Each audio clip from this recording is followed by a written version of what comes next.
Umwami wari ufite inenge y'ijisho ndetse yaracitse n'akaguru, byose by'ibumoso. Uwo mwami yarindwanye cyane, yari yarwanye intambara zitandukanye ndetse yagura igihugu cye, agiha umutekano, abaturage baratuza baratimaza, ubukungu buriyongera, cyari igihugu cyishimye, gisesa amata n'ubuki kandi cyuzuyemo umutima. Bakesha uwo mwami ubuhangange bwe, ibyemezo bye bya politike, kurwanya imyivumbagatonyo n'ibindi bitandukanye byagombaga guterwa n'abanzi be. Rwose igihugu cyari gitekanye ku buryo bugaragarira buri wese, kandi ari igihugu gikize, gifite ibyo kurya, gifite iterambere n'ibindi bitandukanye umuntu yakwifuza kugira mu gihugu cye. Ariko uwo mwami kubera inenge ze yari yaragize yarakuye ku rugamba, byatumaga agira ipfunwe. Rimwe ubwo ari mu ngoro y'ibwami arimo gutembera, yaritegereje agera ku mafoto y'abasekuruza be. Ayo mafoto yose yari meza kandi bari abagabo b'ibigango bafite imbaraga, bigaragara ko rwose bari abagabo beza kuva kera mu muryango we, bose bari beza kandi ari abagabo bashinguye. Umwami yitegereje ayo mafoto agira akantu, aribaza ati se ngewe ubu ngubu ifoto yanjye izamanikwa ite? Mfite inenge y'ijisho ndetse nkagira n'inenge y'akaguru kacitse. Ese ubu ngubu nabigira nte kugira ngo mbashe kubona ifoto nziza, ifoto nzasigira urwibutso abanjye, ku buryo nabo bazajya bayireba bakabona ko nari umwami w'indwanyi? Ifoto igaragaza ibigwi byanjye irashoboka ko yabaho n'izi nenge mfite natewe n'urugamba? Ubwo mwami yigiriye inama, ahamagara abantu bose bazi gushushanya mu bwami bwe, abashyira mu ngoro, arababwira ati ndashaka ko mushushanya ifoto yanjye igaragaza ubutwari, imbaraga n'umwitange nagira iki gihugu. Ndetse iyo foto ikaba ari ifoto igaragaza ko mfite imbaraga, ko ndi intwari, kandi ikagaragaza n'umuhate n'ubuhanga n'ubushishozi mfite mu kuberana igihugu, kandi ikagaragara nta nenge iriho. Abahanga bose mu gushushanya bagwa mu kantu, barumirwa ku gatima, bagatekereza ko iyo foto idashoboka kubera ko umwami yari afite inenge ku buryo bugaragara kandi bigoranye kuba wazihisha cyangwa ngo uzirengagize, dore ko nta n'indi foto yagiraga ngo byibuze bayihereho bayigana, bitegereza ubwiza bwa kera yari afite atarangirika cyangwa umubiri we utarononekara. Ariko havamo umugabo umwe wari intwari cyane. Umugabo yakundaga gushushanya kandi yari umuhanga mu byo yakoraga. Aramubwira ati nyagasani nyiricyubahiro, njyewe iyo foto nzayigukorera, ni ibyumweru 2 gusa, nzaza ifoto nyizanye kandi uzayishimira, nzagukora ifoto y'agatangaza.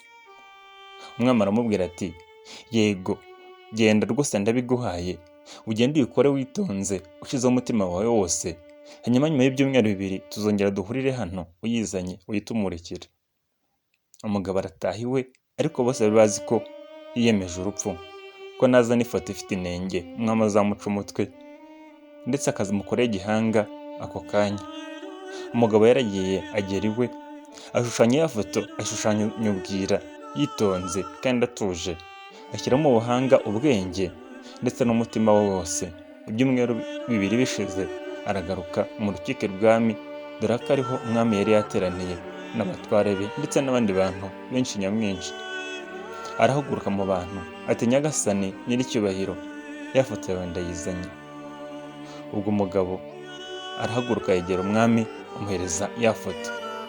Umwami arebye ifoto cyane, arayishimira, arayitegereza, abona ni ifoto nziza.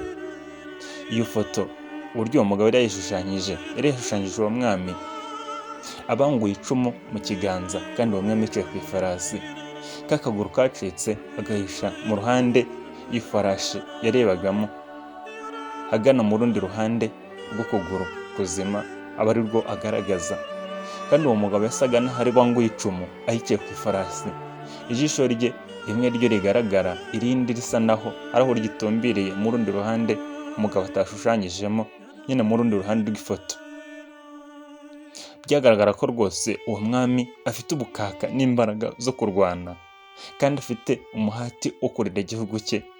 Bigaragara rwose ko ari ifoto nziza kandi ifoto y'icyubahiro, ifoto igaragaza ubutwari. Umwami yarayishimiye, bose mu kuyireba batangara ubuhanga bw'uwo mugabo utabashije kugaragaza inenge, kandi agashushanya ifoto igaragaza ubutwari n'umuhate uwo mwami yagiraga ndetse n'ubwenge. Mu buzima bwacu, mu buzima butandukanye, twita ku bibi by'umuntu yatugiriye, ahubwo ntitwite ku byiza afite, ahubwo tukita kuri bya bindi bibi tukabikuririza, kandi wanagenzura neza ugasanga ibyiza ari byo byinshi kurusha ikibi umuntu yakora, kubera ko cya kibi aricyo dukuririza kurusha uko ibyiza tubiha agaciro. Kubera iki? Tujye tugerageza kwita ku byiza by'umuntu, twe kwitegereza ku ntege ze cyangwa ku ntege nke ze ngo arizo twuririraho, ahubwo twite ku byiza bye, ku ngaruka ze nziza. Ibyo ni byo by'agaciro kandi nibyo bihesha umuntu agaciro, bizanatuma tugera kuri byinshi muri iyi si. Burya urugendo rw'iyi si ni ugufatikanya umuhanda w'ubuzima, si ugucunga mugenzi wawe ngo urebe hari intege nke ariho umukubitira.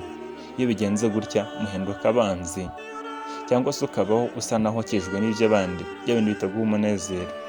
Umunezero urambye ni ukukura mu kubana n'abandi, mukabana amahoro mu byiza, si ugusangira abandi ukabacura cyangwa ukikubira iby'abandi kugira ngo ukunde ubeho neza.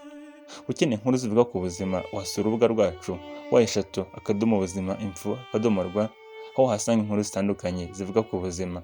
Reka nkubwire nti menya wirinde.